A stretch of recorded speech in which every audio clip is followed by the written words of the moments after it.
സാംസങ്ങിൻ്റെ Samsung S25 FE എന്ന പുതിയൊരു സ്മാർട്ട് ഫോൺ ലോഞ്ച് ചെയ്യാൻ പോകുന്നുണ്ട്. ഈ ഒരു ഫോണിൻ്റെ ഫീച്ചേഴ്സിനെ പറ്റിയിട്ടുള്ള പല കാര്യങ്ങളും ഇപ്പം പറയാൻ കഴിഞ്ഞിട്ടുണ്ട്. എന്തായാലും ഈ ഒരു വീഡിയോയിൽ നമ്മൾ നോക്കാൻ പോകുന്നത് സാംസങ് S25 FE എന്നുള്ള സ്മാർട്ട് ഫോണിനെ പറ്റിയിട്ടാണ്.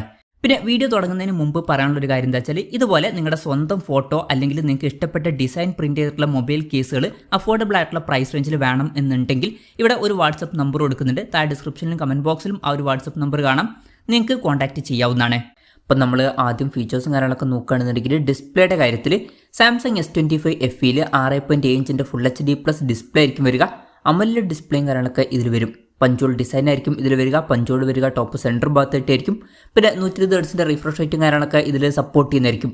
ഈ ഒരു ഫോണിൽ ഫ്ലാറ്റ് ആയിട്ടുള്ള ഡിസ്പ്ലേ ആയിരിക്കും വരിക. പീക്ക് ബ്രൈറ്റ്നസ് വരിക 2600 നിറ്റ്സ് ആയിരിക്കും. അപ്പം തരക്കേടില്ലാത്ത ഡിസ്പ്ലേ ഫീച്ചേഴ്സും കാര്യങ്ങളൊക്കെ ഇതിൽ വരുന്നതായിരിക്കും. പിന്നെ in display finger print sensor ഇതിൽ വരും. ഇനി പ്രോസസ്സറിൻ്റെ കാര്യം പറയുകയാണെന്നുണ്ടെങ്കിൽ എക്സിനോസിൻ്റെ 2400 എന്ന പ്രോസസ്സറായിരിക്കും ഈ ഒരു സ്മാർട്ട് ഫോണിൽ വരിക. ഇപ്പോൾ ഇത് സാംസങ്ങിൻ്റെ തന്നെ പ്രോസസ്സറാണ്. അപ്പം തരക്കേടില്ലാത്തൊരു പെർഫോമൻസ് ഒക്കെ ഇതിൽ കിട്ടേണ്ടതാണ്. പിന്നെ 5G സപ്പോർട്ടും കാര്യങ്ങളൊക്കെ ഇതിൽ വരുന്നതായിരിക്കും. ഈ ഒരു ഫോണിൽ 8GB റാം വെർഷനും 12GB റാം വെർഷനും വന്നേക്കാം. പിന്നെ സ്റ്റീരിയോ സ്പീക്കേഴ്സും കാര്യങ്ങളൊക്കെ ഇതിൽ വരുന്നതായിരിക്കും.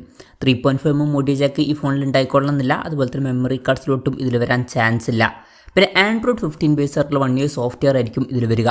പിന്നെ ഇപ്പോഴുള്ള സാംസങ്ങിൻ്റെ ഫോണുകളിൽ പൊതുവേ വളരെ കൂടുതൽ കാലത്തേക്കുള്ള സോഫ്റ്റ്വെയർ അപ്ഡേറ്റ്സും കാര്യങ്ങളൊക്കെ ലഭിക്കാറുണ്ട്. അപ്പം ഈ ഒരു ഫോണിലും കൂടുതൽ കാലത്തേക്കുള്ള സോഫ്റ്റ്വെയർ അപ്ഡേറ്റ്സും കാര്യങ്ങളൊക്കെ ലഭിക്കുന്നതായിരിക്കും. ഇനി ക്യാമറയുടെ കാര്യം പറയുകയാണെന്നുണ്ടെങ്കിൽ ഫോണിൻ്റെ പിന്നിൽ ട്രിപ്പിൾ ക്യാമറ സെറ്റപ്പ് ആയിരിക്കും വരിക. 50 MP മെയിൻ ക്യാമറ സെൻസർ ഇതിൽ വരും. OSൻ്റെ സപ്പോർട്ട് വരുന്നതായിരിക്കും. പിന്നെ 12 MP അൾട്രാ വൈഡ് ആംഗിൾ ലെൻസും അതുപോലെ തന്നെ 8 MP ഒരു ടെലിഫോട്ടോ ലെൻസും ഇതിൽ വരുന്നതായിരിക്കും. പിന്നെ ഫ്രണ്ടിൽ 12 MP സെൽഫി ക്യാമറ ആയിരിക്കും വരിക. അപ്പം അത്യാവശ്യം തിരക്കുകളില്ലാത്ത നല്ലൊരു ക്യാമറ സ്പെസിഫിക്കേഷനൊക്കെ ഇതിൽ വന്നേക്കാം. പിന്നെ ബാറ്ററിയുടെ കാര്യത്തിലോട്ട് വരികയാണെന്നുണ്ടെങ്കിൽ 4700 mAhൻ്റെ ബാറ്ററി ആയിരിക്കും ഈ ഒരു ഫോണിൽ വരിക. അപ്പം വലിയ മികച്ച ബാറ്ററി കപ്പാസിറ്റി എന്നൊന്നും പറയാൻ പറ്റില്ല, എന്നാലും തരക്കേടില്ലാത്ത ബാറ്ററി കപ്പാസിറ്റി എന്ന് പറയാം. പിന്നെ 45 വാട്ടിൻ്റെ ഫാസ്റ്റ് ചാർജിങ് സപ്പോർട്ട് ഇതിൽ വരുന്നതായിരിക്കും. Type C ചാർജിങ് പോർട്ടുമായിട്ടായിരിക്കും ഈ ഒരു സ്മാർട്ട് ഫോൺ വരിക. പിന്നെ ഇതിൽ വയർലെസ് ചാർജിങ് സപ്പോർട്ടും വന്നേക്കാം. അപ്പം ഇതൊക്കെയാണ് ഫീച്ചേഴ്സിനെ പറ്റി പറയാനുള്ള കാര്യങ്ങൾ. ഇനി ലോഞ്ച് ഡേറ്റിൻ്റെ കാര്യം പറയുകയാണെന്നുണ്ടെങ്കിൽ കറക്റ്റ് ലോഞ്ച് ഡേറ്റിനെ പറ്റിയിട്ടുള്ള കാര്യങ്ങളൊന്നും ഇപ്പം പറയാൻ കഴിഞ്ഞിട്ടില്ല. എന്നാലും ഒക്ടോബറിലൊക്കെ ആയിട്ട് ഈ ഒരു സ്മാർട്ട് ഫോൺ ലോഞ്ച് ചെയ്തേക്കാം എന്നാണ് പറയപ്പെടുന്നത്. ഇന്ത്യൻ മാർക്കറ്റിലും ഈ ഒരു ഫോൺ ലോഞ്ച് ചെയ്യുന്നതായിരിക്കും. പിന്നെ S24 FE എന്ന സ്മാർട്ട് ഫോണിൻ്റെ സക്സസറായിട്ടായിരിക്കും ഈ ഒരു സ്മാർട്ട് ഫോൺ വരിക. അതും ഇതും തമ്മിൽ ഭയങ്കര വലിയൊരു ഡിഫറൻസ് ഒന്നും ഉണ്ടാവാൻ ചാൻസ് ഇല്ല. ഏകദേശം സിമിലർ ആയിട്ടുള്ള ഫീച്ചേഴ്സൊക്കെ തന്നെയായിരിക്കും രണ്ടിലും വരിക.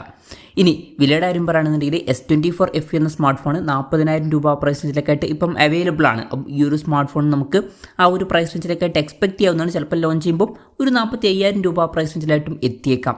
കൺഫർമേഷൻസ് ഒന്നുമില്ല, ജസ്റ്റ് നമ്മുടെ എക്സ്പെക്ടേഷൻ പറഞ്ഞു എന്നേ ഉള്ളൂ.